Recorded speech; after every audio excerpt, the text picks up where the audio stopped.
In this episode, we speak with Chris Raimondo, America's consulting insurance leader at EY. Chris oversees the full suite of consulting services EY provides to insurance carriers across property and casualty, life and annuity, and reinsurance, and brokerage. Chris has more than 20 years of global experience in the insurance industry, with work spanning business consulting, technology and data implementation, actuarial and risk services, and workforce consulting.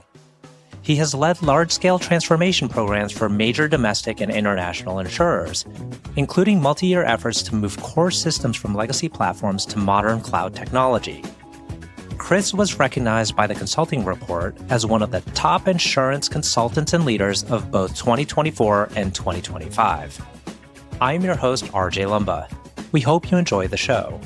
If you like the episode, click to follow. RJ Lumba is the Executive Chairman of Market Insight Media and Managing Partner of GrowthCap. He is the host of Top Consultant, a podcast featuring today's best consultants who advise and provide services to corporations, governments, nonprofits, and other organizations. Executives and key decision makers tune in to Top Consultant to identify the most knowledgeable and experienced consultants for their most important projects. Chris, great to see you. Thanks for taking the time. RJ, it's a pleasure to be here. I'm looking forward to our conversation. And you join us from Bangalore. That's correct. So it's evening here, but the city that never sleeps, so to speak, in terms of the amount of activity that's happening. And it's a very important part of our business in the insurance sector at EY. The insurance industry is global, so maybe we'll start there. Do you focus on the insurance industry on a global basis? What takes you to India? Yeah, so I just actually recently got appointed as our global insurance consulting leader at EY. That's just a few weeks old now. Prior to that, I led our consulting business for the insurance sector in the Americas.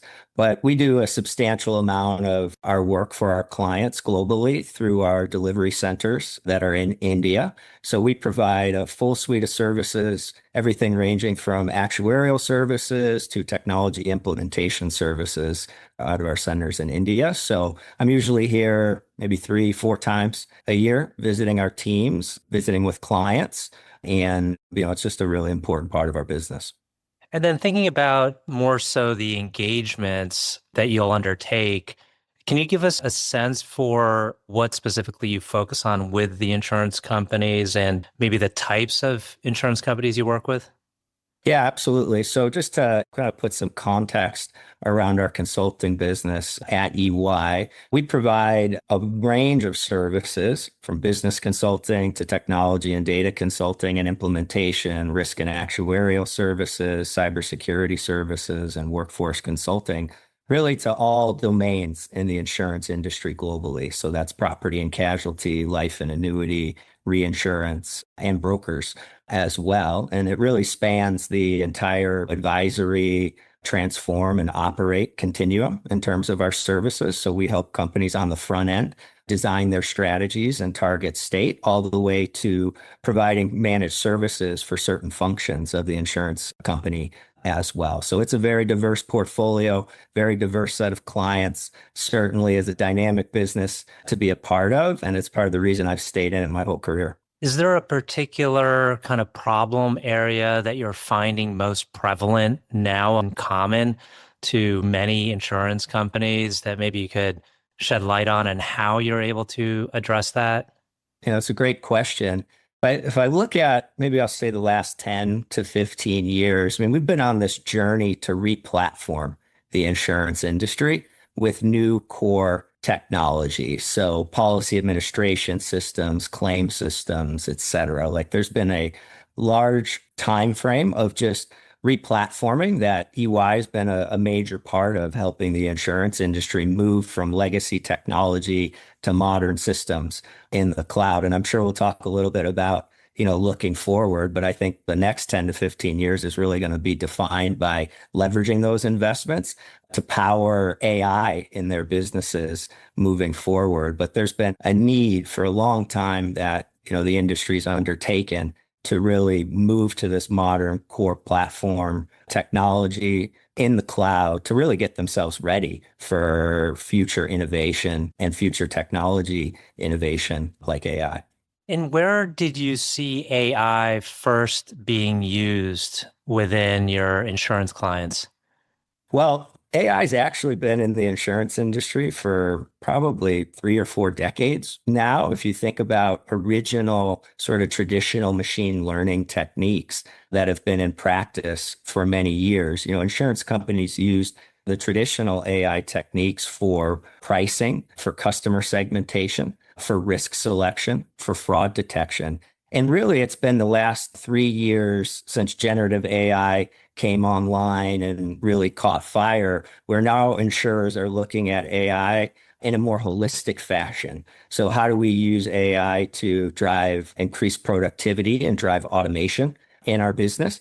And now also AI is an emerging risk for insurance carriers as well. So an opportunity to actually grow the business and develop products around AI, whether that's going to be software AI or physical AI that'll be out in the world. So back to the original question, AI has been embedded in the insurance sector for a long time. And, now we're just in the next generation of technologies and the next wave of innovation that's going to be fostered via it. It became, I feel like, more prevalent, though, when ChatGPT was announced, maybe in the more, the broader population. But, within industry, people have no doubt been using AI.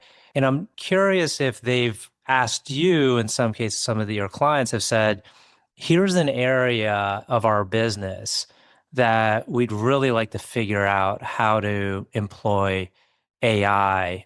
And then what you've responded with, have you said, well, that's something we can help you with, or that's something that's still maybe a ways off. You should start in this other area first to deploy AI? Yeah, and you make a good point. Really, with the introduction of ChatGPT, and it's kind of brought AI sort of out of the back office and into, the front office and into consumers' hands, which has really catalyzed AI, more at the enterprise level in the insurance sector. So, when I think about the insurance sector, it is a data intensive industry.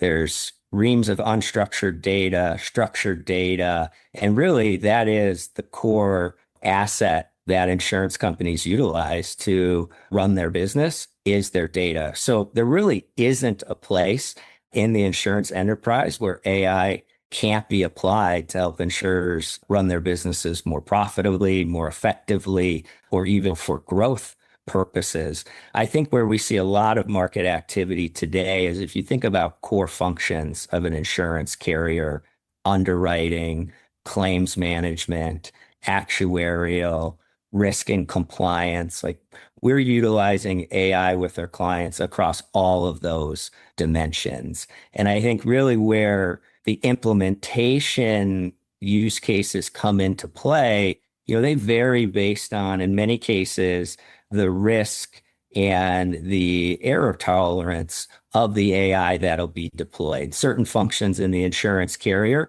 you need to have a very high threshold for accuracy before you really think about utilizing AI in a meaningful way in those deployments. In other ways, you can use AI more as a companion to the knowledge worker, more as a companion to the underwriter, a companion to the claims adjuster. And where we see it used a lot is both of those two, knowledge workers, underwriter, claims adjuster. I mean, they deal with reams of information, volumes of unstructured and structured data. So having a tool like generative AI to be able to effectively summarize, synthesize, provide insights against that data can really speed up the decision-making process and ultimately, hopefully, reduce cycle times, both for the insurance carrier and for the insurance consumer. Is there an example of a client you worked with where you thought EY did particularly well in delivering results? Well, I'd like to say all of our clients, we do really well in delivering results. As I think about going back to the earlier point I made about the work we've done helping our clients re-platform their legacy systems, their mainframe systems. I mean, we've been at the forefront, particularly in the property and casualty industry with some of the world's largest insurers. in driving those programs to get them on modern technology. So multi-year replatform programs for Fortune 500 US insurers, Global 1000 insurers. EY was really at the forefront of working with clients to retire those mainframe applications and move to these modern cloud core systems. And I think the benefits have shown not only in financial results for those insurance carriers, but it's also gotten them really well positioned for the future. And I think that's critical.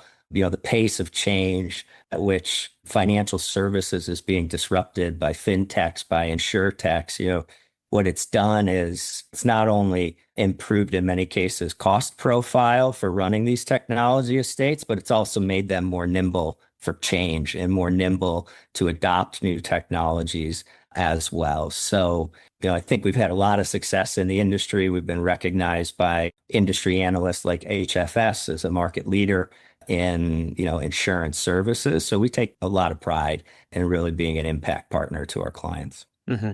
Is there still a lot of activity in your line of work related to cloud? Because, the buzz right now is all AI, and obviously all of this is interrelated. But in terms of your kind of engagements, is cloud still like a prevalent business area? Very much so. We see it both on the property and casualty and on the life and annuity side. I mean, there's very few carriers that you could point to that are now sort of fully cloud or cloud native. Many of them are in hybrid states. Part of their applications are in the cloud with the goal to move more over time to the cloud. So, I think they're going to run parallel tracks. Cloud adoption and AI adoption, they're going to run in parallel. They have to, for the industry to be able to meet the demands of the market and to be able to adapt and change to the disruption that's happening. Like, you're going to have to run both races at the same time. And is kind of this consulting around technology and digital transformation, is that the bulk of your consulting, versus more strategy elements or top line enhancement, perhaps? Technology and data consulting and implementation is really the backbone of our insurance consulting business at EY. There's very little that isn't powered by technology today in the industry. So how we like to differentiate, though, is we believe we can be that partner for our clients throughout advisory, transformation, and operations. And the way we do that is, we take great pride and invest heavily in our deep sector expertise. We have one of the world's largest global actuarial practices. We have underwriting capabilities, claims capabilities, finance capabilities, tax capabilities. So we bring a spectrum of deep insurance sector expertise. And then we like to couple that with our world-class technology and delivery capabilities and scale to be able to really meet the demands of our clients. That's really our business in a nutshell. There is deep sector expertise in the insurance industry combined with world-class technology capabilities, execution, and scale. Would like to switch over to you personally. Tell us about yourself. You went to Miami University of Ohio. Did you grow up in Ohio? I actually grew up outside of Chicago. My older brother, he's 4 years older than me. He went to Miami of Ohio originally, and I followed in his footsteps, having the opportunity to visit the school a few times. So I did my undergrad at Miami of Ohio in finance and entrepreneurship. I actually got into the industry right after college with Chubb as an underwriter. That's where I really like to say I got my bachelor's degree in insurance because they have a very rigorous training program, and spent my entire career in insurance since then. Really love the industry, really love the impact it makes on society. And it's been a great place for me. And I believe you were at a consulting firm before EY. That's correct. I was at Bearing Point for 4 years before EY. And it's an interesting story. I joined Bearing Point after I completed a project with Allstate. I had worked there after Chubb. And, at Bearing Point, we had the opportunity to actually start a Guidewire implementation practice. Guidewire is one of the prevalent insurance technologies in the P&C insurance industry. Bearing Point, for a variety of reasons, was going through some struggles. And, myself and three other leaders at Bearing Point moved over to EY in 2008 with the vision to really build the insurance technology business at Ernst & Young. And we did that first by founding the Guidewire Alliance at EY. And I was part of that business for 10 years. But the ultimate vision was to scale, a global technology consulting business for the firm. And, that's what I've spent my career at EY really building and now leading, along with the other capabilities I mentioned. And how would you differentiate for those key decision makers at corporations, in this particular case, the insurance sector? They're looking to make a decision about which consulting firm to hire. Obviously, you have your existing clients, but for new ones that are looking for a consultant, what would you say is the difference with partnering with EY? We're going to bring deep domain expertise to your business problem, coupled with the ability to execute in an innovative mindset. So we know the industry as deep as any firm out there, and in many cases deeper than most firms. And then we bring a global set of capabilities to be able to execute on solving that problem and doing so in an innovative fashion that creates real value for the enterprise. We're entering the tail end of the conversation. Two final questions. One is, can you tell us about a person who's had a profound influence on you? Yeah, that's going to be my dad. And it's really two frames when I think about that. So first, my dad really taught me the value of hard work growing up. He worked two jobs to be able to give our family a better life and also assist with our college education. So it's really built that trait of hard work and grit and tenacity, which has served me really well. And then, just about 4.5 years ago, my dad passed away. Circumstances were, they were difficult. It was sudden. And since then, it's had a profound impact on me in terms of how I think about being appreciative of everything I have and, everything that, I've been able to accomplish in my career. And also, it's okay to slow down and pause every once in a while and recognize those moments. You don't always have to run at 110 miles per hour. I mean, that's sort of my normal gear these days, but it's an interesting balance of, really working hard, but at the same time being able to take a pause and really appreciate and be present in the moment for all the great things that have happened and that I have. Last question, and then I'll have a bonus question. But the last question is, can you tell us about a charity cause or other endeavor that you're passionate about? Yeah, I got to serve on the board of this great organization called Little Kids Rock. I served on the board for over 5 years, and it was this perfect combination of education. So it's for the Chicago public school system. My mom spent her entire career in the Chicago public school system, 40 years or so, and bringing music back into the Chicago public school system, but modern music, the music I like, rock music, and, having the opportunity to provide instruments to students, to provide teaching to students, and also to participate in concerts that the students put on. It was like the perfect combination of things that I'm passionate about and that have been important to me in my life. Okay, the bonus question, since you are in India, can you tell us your favorite Indian dish? It's got to be biryani. I think that's my favorite Indian dish by far. Now, I like different types of biryani, so that'll be the thing I eat the most here, whether it's, chicken or lamb or vegetable biryani. I will eat my fair share of biryani over the next week and a half. I already had some tonight. Well, Chris, I want to thank you again for taking the time. It's been a wonderful conversation. Thank you, RJ. I had a great time, and thanks for having me on.